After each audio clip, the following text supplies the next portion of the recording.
coming for you today, girl. I want to know it all, okay? So we're going to start off. I want to know 3 words that you would use to describe yourself. I would definitely say goofy, creative, Yes. and fabulous. Okay, girl. You better let the world know today. What does a typical day look like in your week? I'm a big planner, so I have this big planner that has dividers. Oh, of, like, she's tasks. productive. Yes, Okay. we are a planner, and I like to go through, like, I separate in columns, like, what am I doing for work? What am I doing for myself? What am I doing, like, if I have to clean? I'll sneak in that extra rest, make sure I do my list, and then I'll go ahead and get all those little miscellaneous things done and out the way. How did you first get interested into beauty? Around high school, I got more into beauty when I was younger. For myself, getting into the beauty aspect of like doing my own hair and like wearing makeup and all that kind of stuff. So definitely around high school. So I want you to put us on. What are 3 beauty products that you cannot live without? Okay, so one, it's a beauty product, but it's not really necessarily like for, I guess, hair, and that would be pantyhose. Wow. Pantyhose are multifaceted here, people, okay? I love to use pantyhose for my puffs. I always love a good pick and some edge control. Edge control, always yes. have to have some edge control. When in doubt, edge control it out. So what product is a oldie but still a goodie? I feel like Shine and Jam has been around for so It really has. long. It works pretty much for almost every hair texture, even as the natural hair industry and the community itself kind of grew and shifted from different things. Shine and Jam was just still there. It was like, hanging. Yeah. What was your worst beauty experience? My worst beauty experience started my beauty journey, and that was getting it flat ironed. That was like, I trusted someone else with my hair and they completely just destroyed it.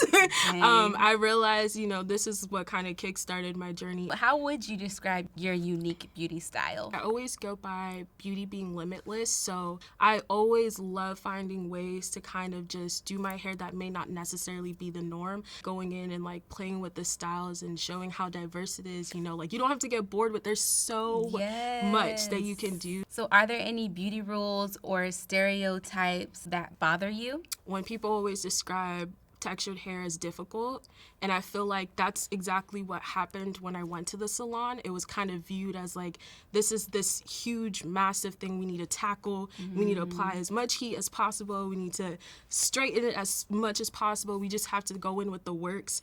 And I feel like because there wasn't a lot of education on the hair, people just took one look at it and was just like, this is a lot, we're gonna throw a lot at it, and realize like my hair is actually gentle. Also realizing it's really not that difficult once you get some time to know your hair and she listens to you and y'all have a little conversation. You guys, so do you avoid certain ingredients in your hair products?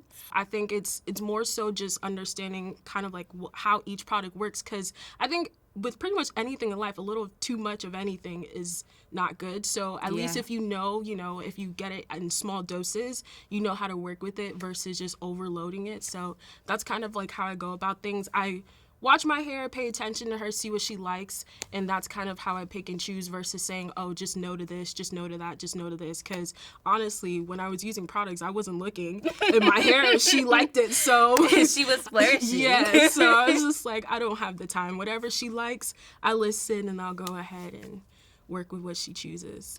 Who is your ultimate style icon?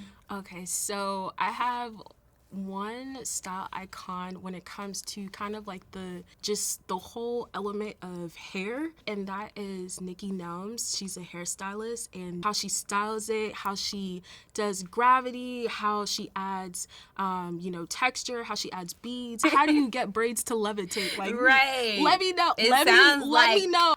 Every time she comes out with something, I'm so obsessed. And so what's something that your followers always ask you? How did you grow your hair? Every 5 seconds, it's, how do you grow your hair? Please send me hair growth tips. Please send me the routine. Send me the vitamins. Being in the beauty industry, I'm always trying out new things, and I feel like that's what kind of helps her, but also leaving her alone, just giving her some time. That is a good tip. Like, she's sick of me, I'm sick of her. Let's just take a break. Okay. And that's what I felt like really helps. So do you have tips for making nail polish, hair color, or hairstyles last longer?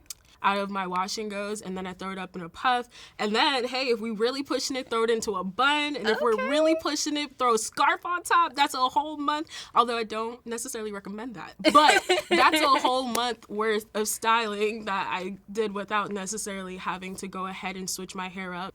What is your typical hair care routine? It kind of depends. I choose the style first, and then I'll choose the wash day routine, and then basically from there, always have to do some sort of leave-in. Always oil the scalp. Please, people, oil your scalp, okay? And then from that point forward, I'll choose my stylers. Usually, definitely a cream person. Not really much on gels. If I can get them like mixed in sometimes, then I'll do that. But a leave-in and a cream, and I'm good to go. Usually, always start with a shampoo.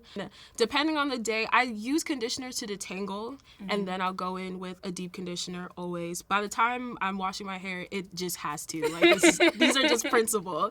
That's when I'll go ahead and choose, which tactic, if I'm going for a wash and go or if I'm going twist out. I'm usually kind of like a braid out girl, so I'll go in cream products, braid it up, call it a day. And done. Yes. So how do you prevent hair damage, and what about split ends too? I love going ahead and doing like some nice deep conditioning. Steaming has been one of my favorite things to do as well. And then as for split ends, you just gotta cut them off, Yes. just like, the toxic things in your life, you just gotta cut them off, all off. So what is in your purse? Okay, so I always have to have some Carmex. I have Carmex everywhere. I have Carmex in the car. I have Carmex in my purse. I have Carmex everywhere. So I always carry that. And I always have also probably some lip gloss with me as well. Hand sanitizer. Girl, yes. Be safe out here, okay? I always have hand sanitizer in my purse. And then if I'm going somewhere, I'll have my edge control brush. Ooh, smart. Oh my gosh, my scarf. I'm always carrying a little scarf, especially if I'm going somewhere. I like to have a scarf and the edge brush with me. So you stay ready. Yeah, I just had to, just a couple of things. So what's something you wish you knew at the start of your hair journey? Just to not really focus on everyone else's journey and to really focus on my own so I can, get where I want to go. Mm-hmm. So what inspires you and makes you feel confident? When I'm not pressured to be, anything but myself, I feel my most confident. I think I'm always inspired by people. I love seeing other creatives. I'm a very, how did you do that? How can I do that kind of person? So I'm really inspired by people, what they see. So what does beauty mean to you? Beauty means personality. I approach beauty in a limitless aspect because there's just so much range. Also plays to, your personality. Kind of gives us, a sneak peek, when you see someone and they're like, ooh, I really like how they do this, and then kind of how they approach beauty is what kind of shows their personality. So that's how